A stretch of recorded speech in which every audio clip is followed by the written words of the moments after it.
Ambassador Chen stood in the Great Hall of the Galactic Council. The room was huge, with seats for representatives from 12 different alien species. Each species had ruled parts of the galaxy for thousands of years.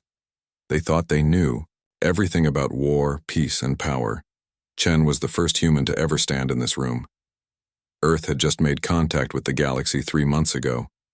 Now he had to deliver a message that might save everyone from a terrible war. The Zephyrian representative, a tall creature with 4 arms and silver skin, laughed at Chen. "Look at this tiny human," the Zephyrian said. "Their whole planet couldn't fight one of our ships." Chen stayed calm. He had been a soldier before becoming a diplomat. He knew what real fighting looked like. He also knew what humans were capable of when pushed too far. "Honored council members," Chen began, "Earth comes to you in peace. We want to trade with you. We want to learn from you. We want to be friends." The council members whispered to each other. Some looked bored. Others seemed amused by the small human who dared to speak to them. "But," Chen continued, "I must tell you something important. Humans have spent our entire history preparing for war. We have fought each other for thousands of years. We know every way to destroy and kill. We know how to make weapons that can end worlds. We know how to fight until the last person dies." The counselor from Arcturus Prime, a being that looked like a giant mantis, clicked its mandibles. "Child species always make such claims. You will learn to be civilized, as we all did." Chen shook his head. "You don't understand. We're not making threats. We're giving you a warning.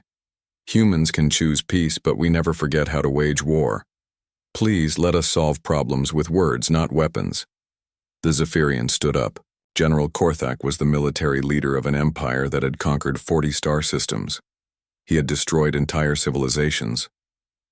"Human, your species just learned to travel between stars. We have been doing this for 3,000 years. Your little planet has 7 billion people. My empire controls 200 billion soldiers." "Numbers don't win wars," Chen said quietly. "Preparation does. Will to fight does. Humans have both." General Korthak's 4 eyes glowed with anger. "Are you threatening the Zephyrian Empire?" "No," Chen replied. "I'm trying to save you from making a mistake that will cost millions of lives." Council leader, an ancient being called the Eternal Voice, raised one hand. "Enough, human ambassador. We appreciate your desire for peace. But you must understand something. Every species that joins the galactic community must follow our rules. We have kept peace for 1,000 years. Chen nodded. "We respect your experience, but peace works only when everyone chooses it. The moment someone chooses war, everything changes." "What makes you think humans are special?" asked the representative from Vega Colony. "Every young species thinks they are the greatest warriors. Time teaches them otherwise." Chen was quiet for a moment. He thought about Earth's history, the wars that never ended, the weapons that got worse with each generation, the fact that humans had almost destroyed themselves dozens of times but somehow always survived. "We're not special because we're great warriors," Chen said. "We're special because we never stop being warriors. Other species grow beyond war. Humans just get better at it." The Zephyrian general slammed his fist on his desk. "Enough of this nonsense. If humans think they can challenge the galactic order, they will learn otherwise. My fleets are ready to teach them respect." Chen looked directly at General Korthak. "General, I served in Earth's military for 20 years. I fought in 3 different wars. I've seen what happens when humans stop holding back. Please don't make us show you." "Holding back?" The general laughed. "From what? Your primitive weapons?" "From what we become when peace fails," Chen said. "Every human child learns about war from history books.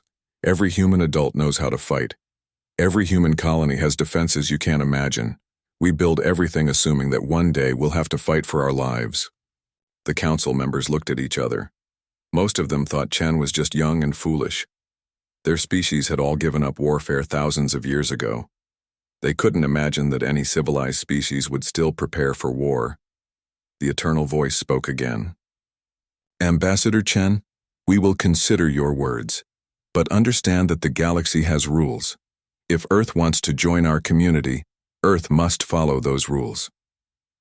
We want to follow your rules, Chen said. We want peace, but we won't surrender our right to defend ourselves, and we won't pretend that we're weak just to make others comfortable. General Korthak stood up to leave. Your arrogance will be corrected soon enough, human. Perhaps a small demonstration of Zephyrian power will teach your species proper respect.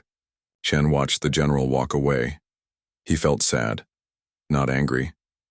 He had tried to warn them. He had tried to explain what humans were really like, but they wouldn't listen. After the session ended, Chen sent a message back to Earth. The Zephyrians are planning to attack. They think we're bluffing about our capabilities. Recommend we prepare for the worst. The response came back within hours. All colonies have been notified. Defense protocols are active. Continue diplomatic efforts, but prepare for war. Chen spent the next few weeks trying to talk to different council members. He explained Earth's history. He showed them records of human wars. He tried to make them understand that humans were different from other species. Some listened politely. Others dismissed him completely. A few seemed worried, but they didn't want to challenge the Zephyrian Empire. The Zephyrians, meanwhile, began moving their fleets. They chose New Geneva, a farming colony with 50,000 humans as their first target. They thought it would be an easy victory that would scare Earth into submission. Chen received word of the Zephyrian fleet movement 3 days before they reached New Geneva. He sent one final message to the Galactic Council. The Zephyrians are about to attack an innocent farming colony. This is exactly what we hope to avoid. Once this starts, it won't stop easily. Human military doctrine doesn't allow for limited wars. We fight until we win or until we're all dead. Please reconsider. The Council's response was brief. The Zephyrian Empire has the right to enforce galactic law. If Earth submits to proper authority, no further action will be necessary. Chen closed his communication device and sat in his small quarters. Outside his window, he could see the lights of the galactic capital. Millions of beings living in peace, protected by rules and traditions they thought were permanent. They had no idea what was coming. On Earth, the government released a simple statement to the human colonies. Diplomacy has failed. All colonies are authorized to use full defensive measures. This is not a drill. The warning had been given. The galaxy had chosen not to listen. Now humans would show them why peace had been the better option. General Korthak watched his fleet approach New Geneva through the bridge of his flagship. 50 Zephyrian warships against a farming colony. This would be the easiest conquest in his long military career. Sir, his tactical officer reported, we're detecting some unusual readings from the planet's surface. What kind of readings? Korthak asked. Energy signatures that don't match farming equipment. And there are more structures than our intelligence suggested. Korthak waved dismissively. Probably just industrial machinery. These humans are a young species. They barely know how to build proper cities. On New Geneva's surface, Sarah Reeves was watching the approaching fleet through her command center's main screen. She was 63 years old and had retired from Earth's Marine Corps 5 years ago. Like many retired military personnel, she had chosen to start a new life on a colony world. What the Zephyrians didn't know was that 30% of New Geneva's adult population were former military. They had come to farm and raise families, but they had never stopped being soldiers. All units, this is command, Sarah spoke into her radio. Zephyrian fleet will reach weapons range in 20 minutes. Execute defense plan, Charlie. Across the colony, things that looked like farm buildings began to change. Roofs slid open to reveal missile launchers. Barn walls folded down to show artillery positions. Underground bunkers that had been hidden beneath crop fields opened up. The Zephyrians had expected to find defenseless farmers. Instead, they found a military base disguised as a farming community. Sir, the tactical officer shouted, the planet's defense grid is much larger than we thought. I'm reading hundreds of weapon positions. General Korthak frowned. How is that possible? Our intelligence said this was just a farming colony. It is a farming colony, sir. But apparently these humans have been preparing for war. The first shots came from the planet's surface. Human-made missiles streaked up toward the Zephyrian fleet. They weren't like the simple rockets the Zephyrians expected. These missiles changed direction in flight, split into multiple warheads, and used jamming systems to confuse enemy sensors. Evasive maneuvers, Korthak ordered. But 3 of his ships were hit before they could react.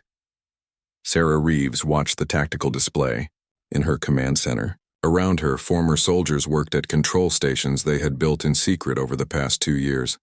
Everyone on New Geneva had known this day might come. Target the lead ship, Sarah ordered. Let's show them what human tactics look like. The way humans didn't fight like other species the Zephyrians had conquered. Other aliens tried to protect their ships and minimize losses. Humans used different tactics. They were willing to sacrifice some of their forces to destroy more of the enemy. Human fighters launched from hidden bases around the colony. They flew straight at the Zephyrian ships, even when it meant certain death. But each fighter that died took down 2 or 3 enemy vessels with it. These humans fight like madmen, a Zephyrian pilot radioed. They're not trying to survive. They're trying to kill as many of us as possible. General Korthak had fought many battles, but this was different. The humans seemed to know exactly how Zephyrian ships worked, where their weak points were, and how their crews would react in battle. How do they know our tactics so well? He demanded. His intelligence officer checked his reports. Sir, according to our files, humans have been studying every military encounter in galactic history. They've analyzed how each species fights and developed countermeasures. The battle continued for 6 hours. The Zephyrians had superior numbers and technology, but the humans had better strategy and preparation. More importantly, the humans fought with a desperation that shocked their enemies. Marcus Webb, a former Navy pilot who now grew corn, flew his fighter directly into the bridge of a Zephyrian cruiser. His last radio transmission was, "Tell my wife I love her. Tell Earth we held the line." Stories like Marcus's happened dozens of times during the battle. Humans who had been living peaceful lives as farmers and teachers and shopkeepers died fighting like professional soldiers. By the end of the battle, 30 of the 50 Zephyrian ships had been destroyed or severely damaged. The human colony had lost 40% of its defensive forces, but New Geneva was still free. General Korthak ordered his surviving ships to retreat. As they pulled back, he received a message from the planet's surface. Sarah Reeves appeared on his screen. She was injured, with blood on her face, but her eyes were steady and cold. "General," she said, "I want you to deliver a message to your superiors. What you fought today was just farmers and shopkeepers who used to be soldiers. We haven't seen Earth's real military yet. If you're smart, you'll stop this war before you do." The transmission ended. Korthak stared at the blank screen. His fleet had been savaged by a farming colony. If this was what retired human soldiers could do, what would active military forces be like? News of the Battle of New Geneva spread across the galaxy within days. The Galactic Council was shocked. How had a human farming colony defeated a professional Zephyrian fleet? Ambassador Chen was called before the council to explain what had happened. "Ambassador," the Eternal Voice said, "your people have demonstrated military capabilities that don't match our intelligence reports." Chen looked tired. He had been trying to prevent this war for months. "I told you that humans prepare for war. You didn't believe me." "But these were supposed to be farmers," the Arcturus representative protested. "They are farmers," Chen replied. "They're also former soldiers. On Earth, most people serve in the military when they're young. When they retire, they start families and have careers, but they never forget their training." The Zephyrian representative was furious. "This deception will not be tolerated. The Zephyrian Empire will teach these humans proper respect." Chen shook his head sadly. "You still don't understand. This wasn't deception. This was preparation. Every human colony has defenses. Every human adult knows how to fight. We told you we were holding back our true capabilities. New Geneva was just ordinary people defending their homes," the council members whispered among themselves. "If ordinary humans could fight like this, what would happen when Earth's real military got involved?" "Ambassador," the Eternal Voice said. "The Galactic Council calls upon Earth to surrender before this conflict escalates further." Chen stood up slowly. "I'm sorry, but that's not how humans work. Someone attacked our colony, killed our people. We don't surrender when we're attacked. We fight back." "Even against impossible odds?" asked the Vegan representative. Chen smiled, but it wasn't a happy smile. "Especially against impossible odds. That's when humans fight best." As Chen left the council chamber, he sent a message to Earth. New Geneva held. Zephyrians retreating. Council demanding surrender. Recommend we show them what we're really capable of. The response from Earth came quickly. Message received. It's time to stop holding back. Admiral Zhang Lin sat in her command chair aboard the battleship Terran Pride. Around her, the bridge crew worked quietly at their stations. They had been waiting in empty space for 3 months, completely hidden from galactic sensors. "Admiral," her communications officer reported, "New Geneva has successfully repelled the Zephyrian attack." Zhang nodded. "And our orders?" "Command says it's time to reveal ourselves." Zhang had been waiting for this moment for 5 years. Earth's real military had been preparing in secret while diplomats tried to make peace. Every ship in the Sol defense fleet had been built for this day. "Signal all vessels," Zhang ordered. "Operation Revelation begins now." Across the galaxy, something impossible started happening. In empty space near major trade routes, huge ships began appearing. They hadn't been detected because they were using stealth technology the galactic community didn't know existed. The ships didn't look like anything else in the galaxy. They were dark, angular, and covered with weapons. Each one was bigger than a Zephyrian battleship, and there were thousands of them. On the galactic capital world, emergency alarms began ringing in the council chambers. The Eternal Voice called an immediate session as reports flooded in from across their territory. "Council members," the Eternal Voice announced, "we are receiving reports of unknown vessels appearing throughout the galaxy. They appear to be human in origin." Ambassador Chen was called to the chambers once again. This time, the council members didn't look bored or amused. They looked worried. "Ambassador," the Arcturus representative demanded, "explain these ships. Where did they come from?" Chen stood calmly before the council. "Those are ships of the Sol Defense Fleet. Earth's real military." "Impossible," General Korthak protested. "Our intelligence shows that Earth has maybe 100 ships total." "Your intelligence was wrong," Chen replied. "We've been building this fleet for 30 years. Every ship you thought was a cargo vessel was actually transporting military equipment. Every mining operation was really building secret bases. Every trade mission was gathering intelligence on your defenses." The council chamber erupted in angry voices. Aliens shouted at each other in a dozen different languages. Finally, the Eternal Voice called for silence.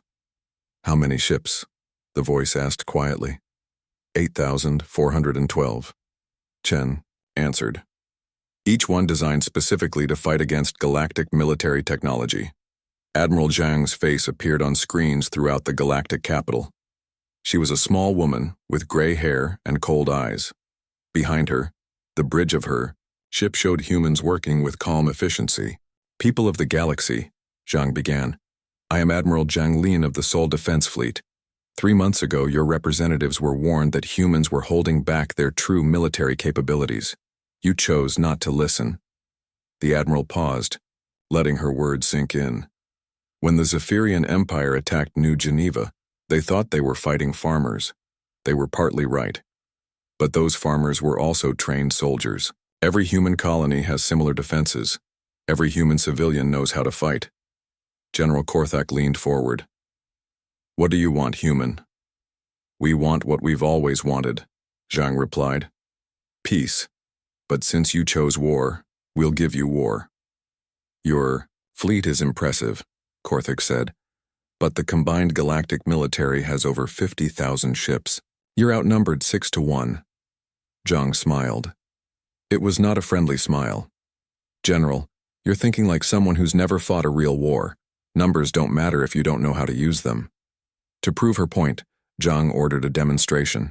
A squadron of human ships approached a Zephyrian patrol near the edge of their territory. The Zephyrians had 12 ships, the humans had 3. The battle lasted exactly 4 minutes. The human ships moved like nothing the Zephyrians had ever seen. They coordinated their attacks perfectly, using weapons that the Zephyrians couldn't even identify. When it was over, all 12 Zephyrian ships were destroyed. The human ships hadn't taken a single hit. The recording of that battle was broadcast to every world in the galaxy. "How is that possible?" the Vegan representative whispered. Chen answered. "Humans have been studying warfare for our entire history. We've fought each other with every weapon you can imagine. We know every strategy, every tactic, every way to win a battle. While your species grew beyond war, we perfected it." Admiral Zhang continued her broadcast.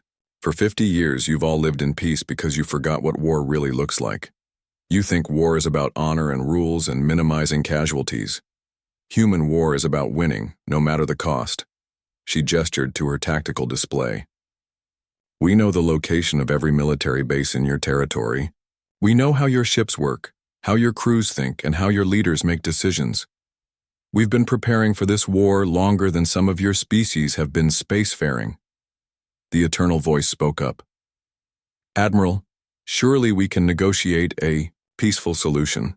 "We tried that," Zhang replied. "Your response was to attack our colony. So now you get to see what happens when humans stop being diplomatic." Zhang's ships began moving toward major galactic military bases. They didn't sneak or hide. They flew directly toward their targets, broadcasting their intentions openly.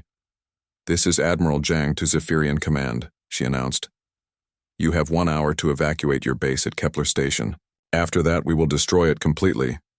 General Korthak was furious. "You cannot simply destroy military installations.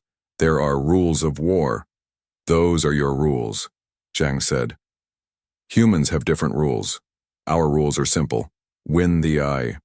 War, protect our people, and make sure our enemies never threaten us again."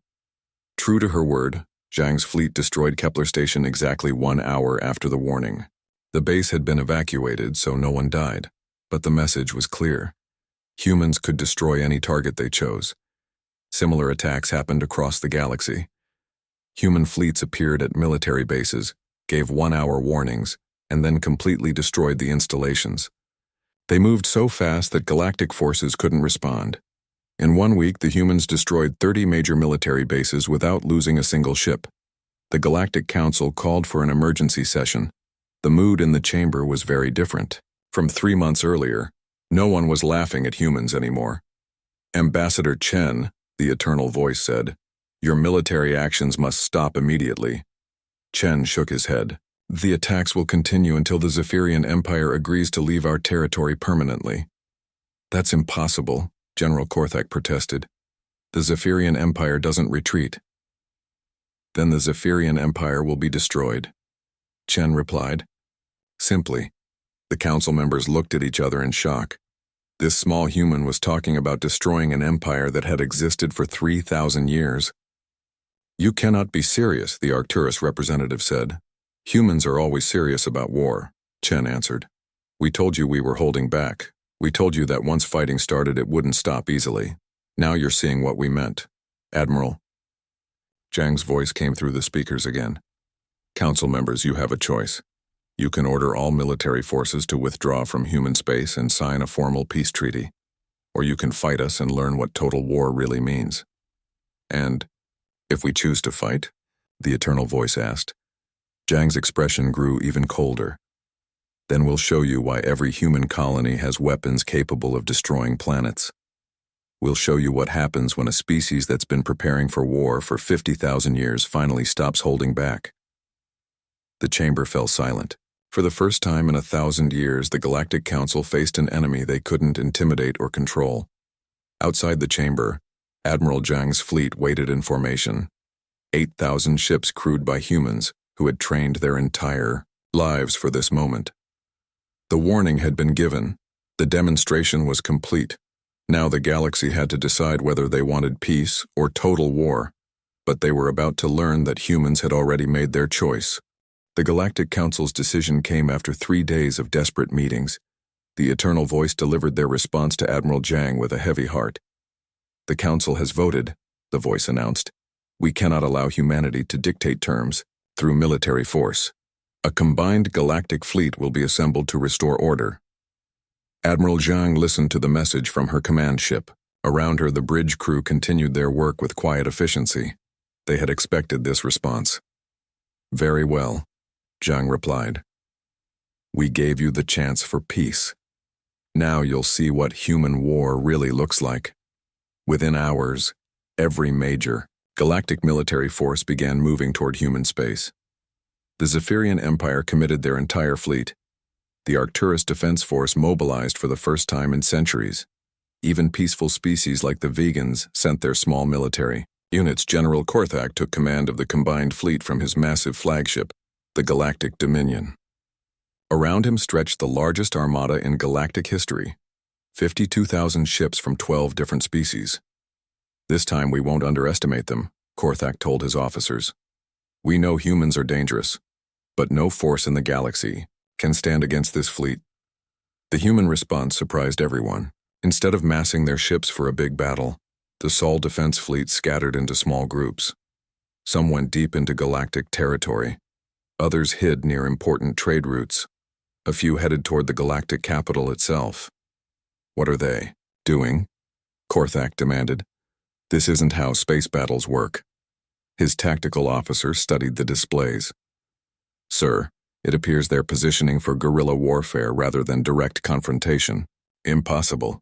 You can't fight a guerrilla war in space. But humans had studied every type of warfare, including ones that aliens thought were impossible.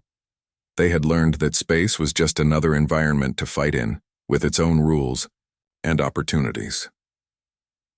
The first sign of the human strategy came when supply convoys started disappearing. Galactic forces needed food, fuel, and ammunition to keep fighting. Human ships began attacking these supply lines. The aliens discovered that humans fought very differently from civilized species. When a Zephyrian convoy was attacked, the humans didn't just destroy the ships. They broadcast the crew's final moments across galactic communication networks. This is what happens to those who threaten human colonies, Admiral Zhang announced after each attack. Surrender now, or share their fate. The psychological warfare was unlike anything the galaxy had experienced. Other species fought to win territory or resources. Humans fought to break their enemies' will to fight. Captain Maria Santos led one of the human raiding groups. Her squadron had been attacking Arcturus supply lines for 2 weeks. Each attack was carefully planned to cause maximum damage and terror. Target their fuel depot next, Santos ordered. Make sure the explosion is visible from their main fleet. Her weapons officer looked concerned. Captain, there are civilian workers at that depot. Then they should evacuate, Santos replied coldly. We gave them warning. Anyone still there chose to support the war effort. This was how humans fought. They didn't distinguish between military and civilian targets when their survival was threatened. Every resource that helped the enemy was a legitimate target for destruction. General Korthak tried to respond with conventional tactics. He sent fast ships to hunt down the human raiders. But the humans were always one step ahead. They seemed to know where every galactic ship was going before it got there. How do they have such good intelligence? Korthak demanded. The answer came from an unexpected source. A human trader named Robert Kim, who had been living on the galactic capital for 2 years, revealed himself as a military intelligence officer. Every human civilian in galactic space has been gathering information, Kim announced in a broadcast to all galactic worlds. Every trade ship, every diplomatic mission, every cultural exchange has been mapping your defenses and studying your weaknesses. The revelation shocked the galaxy. Humans had been preparing for this war for decades, placing intelligence agents throughout galactic society. They knew the location of every important military installation, every supply depot, every communication center. Worse, the human agents began sabotaging galactic infrastructure. Power plants failed, communication networks went down, supply computers were hacked to send resources to the wrong locations.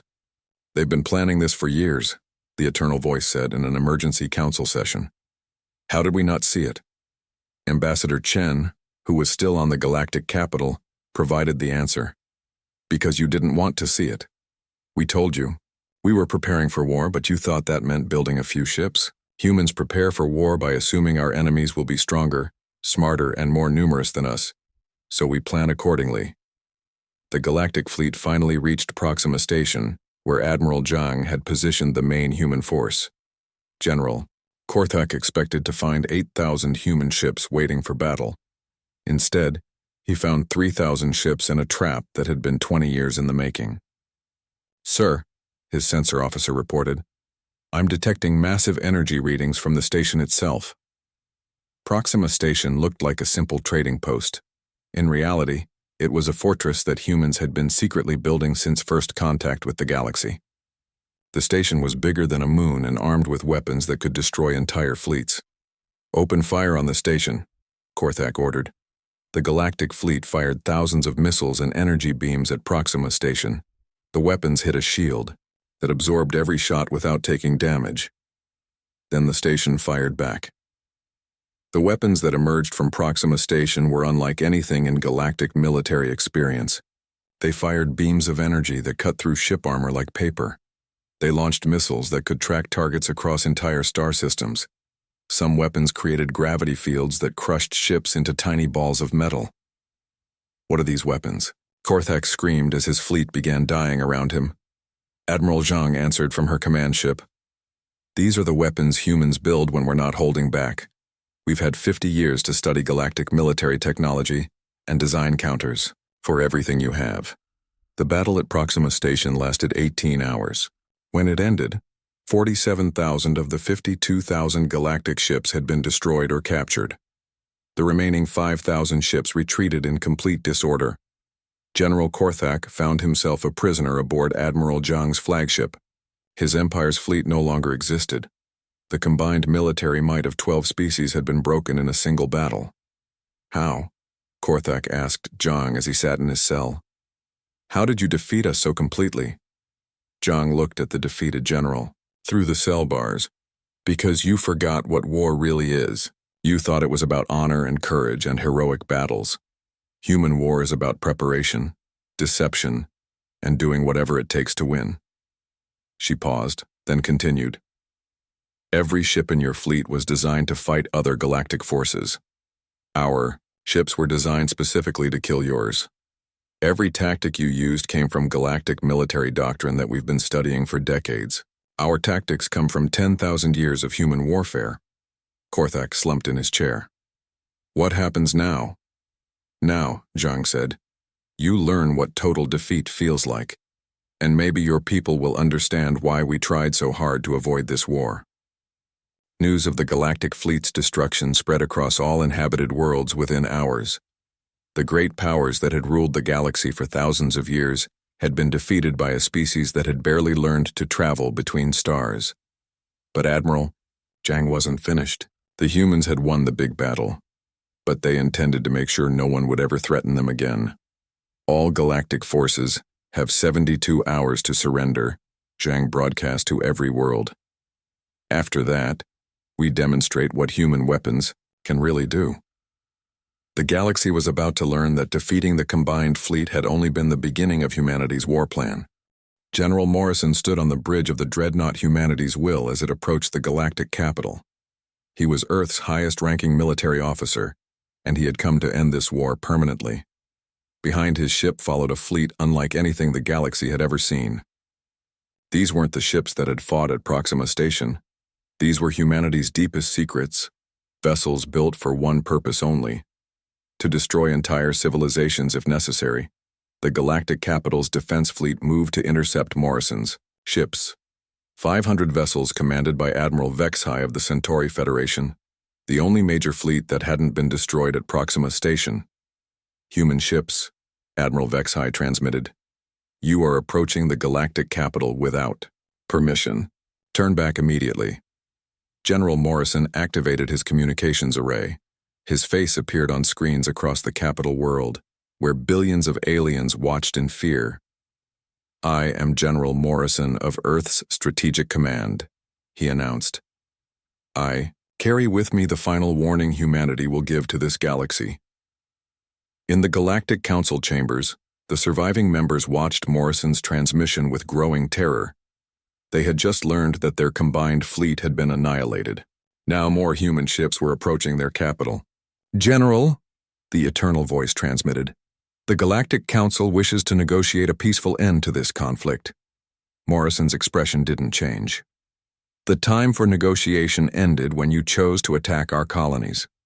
Now you will see what happens when humans stop holding back completely." He gestured to someone off-screen. "Deploy Protocol Damocles." The human ships began changing. Hull plating slid away to reveal weapons that made the ones at Proxima Station look small. Energy began building in systems that the galaxy's sensors couldn't identify. Ambassador Chen, who was still on the capital under protective custody, was brought to the council chambers to explain what was happening. "Ambassador," the Eternal Voice pleaded, "what is Protocol Damocles?" Chen looked older than he had 3 months ago. The war had aged him. "It's humanity's final option. The weapons you're about to see were built to fight wars against civilizations, much more advanced than yours." "What do you mean?" the Arcturus representative asked. "We always assumed that when humans finally met aliens, those aliens would be more advanced than us. So we built weapons designed to kill enemies with superior technology. We planned for wars against gods." The first demonstration came when Admiral Vexhi's fleet opened fire on the human ships. 500 of the galaxy's most advanced warships fired everything they had at Morrison's vessels. The weapons hit a barrier that didn't just stop them. It absorbed them and fed their energy into the human ship's weapons systems. "Impossible," Admiral Vexhi whispered. "Nothing can absorb that much firepower." Morrison activated his fleet's primary weapons. The devices that emerged from his ships looked simple, just metal rods about the size of telephone poles. But when they fired, they moved at 90% of light speed. The kinetic projectiles hit Vexhi's ships with the force of nuclear weapons. The advanced alien hulls designed to resist energy beams and particle weapons were torn apart like paper. In 30 seconds, the entire galactic defense fleet ceased to exist. But Morrison wasn't targeting ships anymore. He was targeting the planet itself. "Citizens of the galactic capital," Morrison announced, "you are about to witness a demonstration of humanity's true military capability. We could have used these weapons from the beginning, but we hoped you would choose peace instead." The human ships positioned themselves around the planet. Their weapons began charging with energy that made the planet's sensors scream warnings. "What are they doing?" the Eternal Voice asked Chen. "They're showing you what human war looks like when we stop caring about collateral damage," Chen replied quietly. Morrison's weapons fired, but they didn't target cities or military bases. Instead, they hit the planet's 3 moons. The first moon simply vanished. One moment it was there. The next it was a cloud of dust. The second moon was cracked in half, its pieces slowly drifting apart. The third moon was turned into a perfect sphere of glass. Every being on the planet watched their moons die in seconds. "This is what happens to worlds that threaten humanity," Morrison announced. "We could have done this to your planet. We could have done this to every world in your empires. But we're giving you one final chance to end this war." The psychological impact was exactly what Morrison had planned. The galaxy's leaders weren't looking at weapons anymore. They were looking at the power of gods. In the council chambers, alien representatives who had ruled star systems for thousands of years began to weep. They finally understood what they were facing. "How long?" the Eternal Voice asked Chen. "How long have humans had weapons like this?" 50 years, Chen answered. "We built them after we first detected radio signals from your civilizations. We assumed you would be hostile, so we prepared accordingly." The Zephyrian representative, one of the few survivors from General Korthak's staff, spoke in a broken voice. "We thought we were the galaxy's greatest military power." "You were," Chen said sadly. "But humans don't measure themselves against current enemies. We prepare for future ones. We assume that someday we'll face enemies who are stronger, smarter, and more advanced than anything we've seen before." Morrison's fleet began moving toward the planet's surface. But instead of landing troops, they deployed something much more terrifying: information warfare systems. Every screen on the planet began showing recordings from human military history. Wars that had lasted decades, weapons that could poison entire continents, strategies that sacrificed millions of soldiers to achieve victory. "This is what humans are really like," Morrison announced. "What you've seen so far is us being merciful. This is what we do when mercy fails." The aliens watched. Footage of human wars where entire cities were burned to ash. They saw weapons that could kill every living thing on a planet while leaving the buildings intact. They learned about human strategies that planned for wars lasting centuries. But the most terrifying part wasn't the weapons. It was the human, soldiers' faces. Even in the middle of total war, even while using weapons that could end worlds, the humans looked calm and professional. "You see," Morrison continued, "other species evolved beyond warfare. You learned to be civilized. Humans evolved to be better at warfare. We never stopped being predators. We just learned to be more efficient predators." The eternal voice finally spoke. "What do you want from us?" "Simple," Morrison replied. "Complete withdrawal from all human space, recognition of Earth's sovereignty over our colonies, and a guarantee that no galactic force will ever threaten human civilians again. And if we agree, then this war ends. We go back to our space, you go back to yours, and we all pretend this never happened. And if we refuse..." Morrison's expression grew cold. "Then we show you what total war really means. We destroy every military installation in the galaxy. We glass every world that supported this war. We hunt down every ship, every leader, every symbol of galactic power until nothing remains but ash and memory." The council chambers fell silent. Outside, Morrison's weapons remained trained on the planet. Everyone knew he could carry out his threats. The vote was unanimous. "Earth's terms are accepted," the eternal voice announced. "All galactic forces will withdraw from human space immediately." Morrison nodded. "Wise choice, but understand something. This is the last warning humanity will ever give. If anyone threatens our people again, there won't be negotiations. There won't be demonstrations. There will only be extinction." The human fleet began withdrawing from the capital system. As they left, Morrison sent one final message to the galaxy. "For 50 years, we held back our true nature because we hoped you would choose peace. We offered friendship, trade, and cooperation. When you chose war instead, you learned what humans are really capable of." He paused, then continued. "We are not the monsters in this story. We are the species that tried to avoid becoming monsters. But when our survival was threatened, we showed you why humans conquered an entire planet and then reached for the stars. Remember this lesson. Humans prefer peace, but we are very, very good at war." The last human ship disappeared into hyperspace, leaving the galaxy to count the cost of their mistake. In the years that followed, the galactic races rebuilt their fleets and their cities. But they never forgot the lesson Earth had taught them. Peace wasn't just preferable to war. Sometimes peace was the only thing that stood between civilization and species that had evolved to be perfect killers. Humanity returned to their space and continued growing their colonies. They resumed trading with some galactic species and maintained polite diplomatic relations with others. But everyone understood the new reality. Humans were no longer the newcomers asking for acceptance. They were the neighbors that everyone was, very, very careful not to disturb. Ambassador Chen retired and wrote a book about the war. Its final line became famous across both human and galactic space.